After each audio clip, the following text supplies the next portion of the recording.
Friends welcome to channel. இன்றைக்கி என்ன dish பண்ண போகிறோன்னா ஈவினிங் ஸ்நாக்ஸ் தானே பண்ண போகிறோம். அது எப்படி பண்ணுறேன்னு பார்க்கலாம். என்ன டிஷ்னா காரப்பொரி சாப்பிடணும் போல் இருக்குது அப்படின்னு நினைக்கிறவங்களுக்கு தாங்க இந்த வீடியோ. இதுக்கு தேவையான பொருள் ஒரு பெரிய வெங்காயம், தக்காளி, அப்புறம் கொத்தமல்லி. உங்களுக்கு வேணும்னா புதினா, சுண்டல், அப்புறம் வந்து மிக்சர் இந்த மாதிரி ஆட் பண்ணிக்கலாம். நான் அதை ஆட் பண்ணேன். உங்களுக்கு வேணால் ஆட் பண்ணிக்கோங்க. இது 3 ஆட் நல்லா பொடி பொடியாக நறுக்கிட்டு போட்டுக்கலாம். எனக்கு வந்து வடச்சட்டியில் பண்ணால் தாங்க சாட்டிஸ்ஃபை இருக்குது. நல்லா அகலமாக இருக்கும். ஸோ அதுதான் உங்களுக்கு எந்த பாத்திரம் வேணுமோ அதில் நீங்கள் போட்டுக்கோங்க.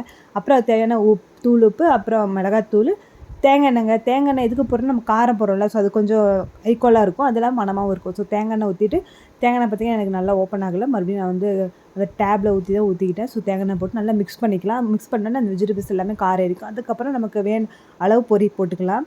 பொரி போட்டு மிக்ஸ் பண்ணிவிட்டு அவ்வளோதான், காரப்பொரி ரெடி ஆயிரும். இந்த காரப்பொரிக்கு பின்னாடி ஒரு ஸ்டோரி இருக்குங்க. நான் எப்பயுமே சந்தைக்கு போனால் காரப்பொரி வாங்குவோம். அது வந்து 20 ருபீஸ் இருந்துச்சு. இப்போ வந்து 30 ருபீஸ் ஏற்றிட்டாங்க. அதனால் அது ஒரே வாரத்தில் வந்து 10 ரூபாய் ஏற்றிட்டீங்களா அப்படின்ற மாதிரி ஆயிடுச்சு. ஸோ அதனால் வந்து நம்ம காரப்பொரி அங்கே ஸ்கிப் பண்ணிட்டு கடையில் போய்ட்டு ஒரு பக்கா பொரி நான் வாங்கிட்டு வந்துட்டேன். ஸோ எனக்கு இது பண்ணாலும் பேலன்ஸ் எனக்கு பொரி இன்னும் இருக்கும். இன்னொரு நாள் வேணாலும் செஞ்சு சாப்பிட்டுக்கலாம். ஸோ இந்த மாதிரி உங்களுக்கு ஏதாவது ஸ்டோரி இருந்தால் எனக்கு கமெண்ட் பண்ணுங்கள்.